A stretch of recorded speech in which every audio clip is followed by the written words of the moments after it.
เวลาที่พระเยซูเจ้าจากโลกเมื่อหาพระบิดาใกล้จะมาถึงพระองค์กล่าวแก่พวกลูกศิษย์ว่าเฮาได้กล่าวข้อความเหล่านี้แก่พวกเจ้าเพื่อบ่ให้พวกเจ้าหมดกำลังใจพวกเขาจะขับไล่พวกเจ้าออกจากหงธรรมและกว่านั้นอีกจะมีวาระหนึ่งพวกที่ประหารชีวิตพวกเจ้าจะคิดว่าตนได้นบไหว้บูชาพระเป็นเจ้าแล้วพวกเขาจะทำดังนี้ก็ย้อนว่าพวกเขาบ่ฮู้จักพระบิดาและบ่ฮู้จักเฮาด้วยแต่เฮาได้กล่าวเตือนพวกเจ้าไว้ก็เพื่อว่าเมื่อเวลานั้นมาถึงพวกเจ้าจะระลึกได้ว่าเฮาได้บอกไว้ล่วงหน้าแล้วตั้งแต่ต้นมาเฮาบ่ได้กล่าวข้อความเหล่านี้ให้พวกเจ้าฟังย้อนว่าเวลานั้นเฮาอยู่นำพวกเจ้าบัดนี้เฮากำลังจะไปหาผู้ที่ได้ทรงใช้เฮามาและบ่มีไผจักคนในพวกเจ้าถามเฮาว่าพระองค์จะไปไสแต่ย้อนเฮาเว้าข้อความเหล่านี้ให้พวกเจ้าฟังพวกเจ้าจึงมีความทุกข์โศกใจแต่เฮาบอกพวกเจ้าตามจริงว่าการที่เฮาไปนั้นมีประโยชน์ให้พวกเจ้าเองย้อนว่าถ้าเฮาบ่ไปพระผู้บรรเทาใจก็จะบ่เสด็จมาหาพวกเจ้าแต่ถ้าเฮาไปแล้วเฮาจะใช้พระองค์มาหาพวกเจ้าและเมื่อพระองค์มาฮอดแล้วพระองค์จะพิสูจน์ให้โลกยอมรับรู้เรื่องบาปเรื่องความยุติธรรมเรื่องการตัดสินเรื่องบาปย้อนว่าพวกเขาบ่ยอมเชื่อเฮาเรื่องความยุติธรรมย้อนว่าเฮาไปหาพระบิดาและพวกเจ้าจะบ่เห็นเฮาอีกเรื่องการตัดสินย้อนว่าเจ้าโลกถูกตัดสินแล้ว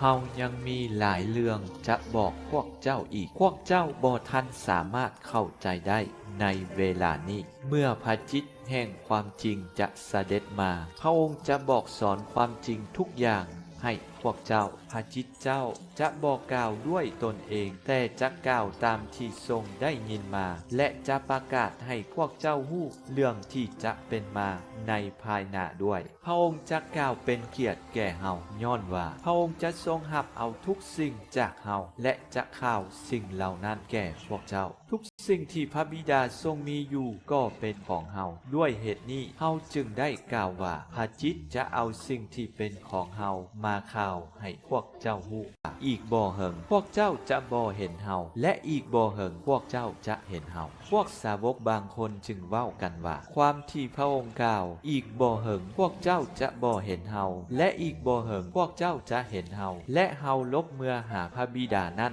หมายความว่าอย่างใดพวกเขาเว้าว่าอีกบ่เหิงนั้นแปลว่าหยังพวกเฮาบ่เข้าใจเลย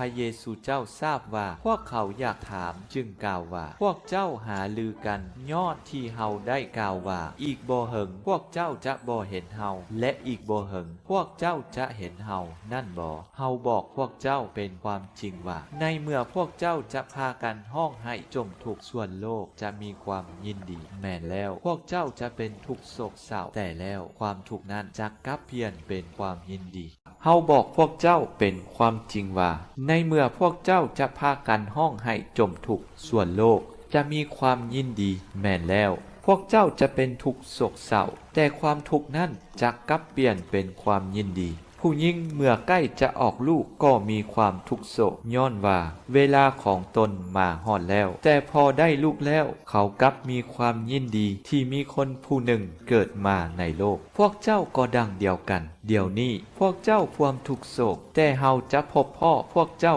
อีกใหม่และพวกเจ้าจะมีความยินดีและความยินดีนั้นบ่มีไผจะญาติสิ่งเอาไปจากพวกเจ้าได้เลยในวันนั้นพวกเจ้าจะบ่ถามหยังเฮาอีกเฮาบอกพวกเจ้าเป็นความจริงว่าถ้าพวกเจ้าจะวอนขอสิ่งใดจากพระบิดาพระองค์ก็จะประทานให้ในนามของเฮาจนฮอดเวลานี้พวกเจ้ายังบ่ทันขอสิ่งใดในนามของเฮาเลยจงขอเถิดและพวกเจ้าจะได้แล้วความยินดีของพวกเจ้าจะบ่มีเฮาได้เคยกล่าวสิ่งเหล่านี้ให้พวกเจ้าฟังเป็นความเปรียบเทียบเท่านั้นแต่ถึงเวลาแล้วที่เฮาจะบอกกล่าวเป็นความเปรียบเทียบอีกแต่เฮาจะแจ้งเรื่องพระบิดาให้พวกเจ้าฟังอย่างเปิดเผยในเวลานั้นพวกเจ้าจะวอนขอในนามของเฮาและเฮาบอกกล่าวว่าเฮาจะวิงวอนพระบิดาเพื่อพวกเจ้าด้วยว่าพระบิดาเองทรงฮักแพงพวกเจ้าย้อนพวกเจ้าฮักแพงเฮาและเชื่อว่าเฮามาจากพระเป็นเจ้าเฮามาจากพระบิดา